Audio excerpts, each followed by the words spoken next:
දැන් ජනාධිපතිතුමත් රැස්වීම තියෙනවා. ඉතින් ජනාධිපතිවරයාව කොළඹ හතේ AC කාමරේ ඉඳලා මහපාට පස්සලා ජනතාව අතරට යවන්න අපිට හැකියාව ලැබිලා තියෙනවා. ඒක තමයි අපි විපක්ෂයක් විදිහට ලැබපු පළවෙනි ජයග්‍රහණය. ඉතින් ජනාධිපතිවරයා ඒ රැස්වීම මාලාව යනවා වගේම තමන්ගේ කතාව කියලා නීතිඥ සංගමයට කරා වගේ තමන්ගේ කතාව කියලා එන්නේ නැතුව ජනතාවගේ ගැටලුත් අහලා ඒවට විසඳුම් ලබා දෙන්න කටයුතු කරන්න ඕනේ. අපි ඒ තැනටත් ජනාධිපතිතුමාව තල්ලු කරනවා. පොඩි කැලලක් වගේ දැන් ප්‍රධානව ඉන්න ඕනේ සජිත් ප්‍රේමදාස මහත්තයා ප්‍රමුඛ විපක්ෂයේ යමක් කරන්නේ නැද්ද උන් මේ සම්බන්ධව? මම දැන් අනිත් අය කරනවද නැද්ද කියලා හොයන එක නෙවෙයි මගේ වගකීම. මම වැඩේ කරන එක. පාර්ලිමේන්තුව ඇතුලේ පොඩි කැලලක් වුණත් ජනතාවගේ හදවතේ ලොකු කැලල මම.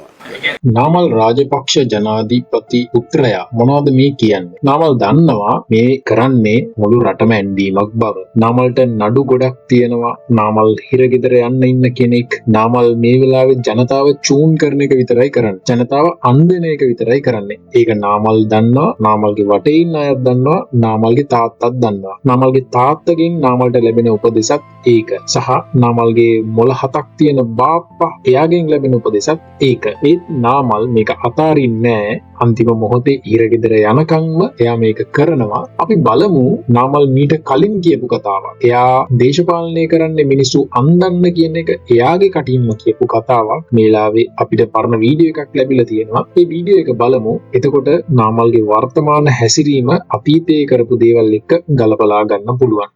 අපේ මේ පොලිටික්ස් ඇතුලේ තනිකර අපේ බුද්ධිය ඇතුලේ තියෙන ඇන්දීම තමයි. ඇන්දීමෙන් තමයි හුඟක් වෙලාවට අපි උඩ යන්නේ.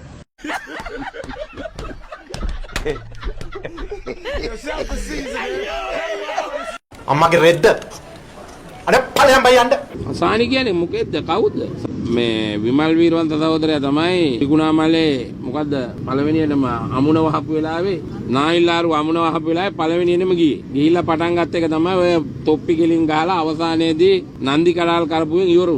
ඒ කාලේ ජරා ජීර්ණ වූ දේශපාලකයෙක් වෙන චාමර සම්පත් දසනායක අහනවා ශානි කියන්නේ කවුද කියලා. ශානි කියන්නේ නොදන්න අයට සාමාන්‍ය පොලිස්කාරයෙක් වෙන්න පුළුවන්. ඒත් ශානි කියන්නේ කවුද කියලා විනාඩියක් අරගෙන මම කියලා දෙන්නම්. ශානි මේ ලංකාවේ සිද්ධ වෙච්ච බැරෑරුම් විමර්ශන ගණනාවක විමර්ශන නිලධාරියා විදිහට කටයුතු කළ පොලිස් නිලධාරියෙක්. විශේෂයෙන්ම චන්ද්‍රිකා බණ්ඩාරනායක කුමාරතුංග ඝාතනයට තැත් කිරීම, ටවුන් හෝල් බෝම්බය, ඊළඟට කැලණිතිස්ස තෙල් පර්යන්තයට LTT ප්‍රහාර එල්ල කිරීම, කටුනායක ගුවන් තොටුපළ ප්‍රහාරය, ඊළඟට ඒ විතරක් නෙවෙයි විශේෂයෙන්ම සඳහන් කරන්න ඕන මහින්ද රාජපක්ෂ ඝාතනයට කුමන්ත්‍රණය කිරීම පිළිබඳවත් විමර්ශනය කළේ ශානි අබේසේකර. LTT ත්‍රස්තවාදීන්ට උදව් කළේ අද නාමල් රාජපක්ෂගේ යටිපතුල් ළඟ වැටිලා ඉන්න ජොන්ස්ටන් ෆර්නෑන්ඩෝ.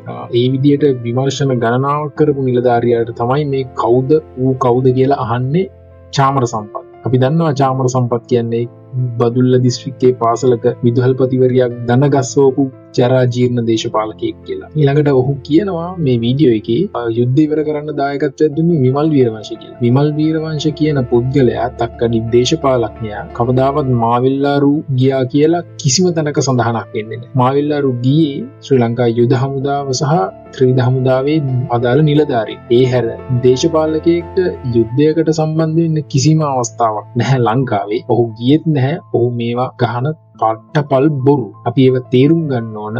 යුද්ධ ජයග්‍රහණයත් හරව ගන්න හදන්නේ ඔවුන්ගේම වාසියට පමණයි කියන එක.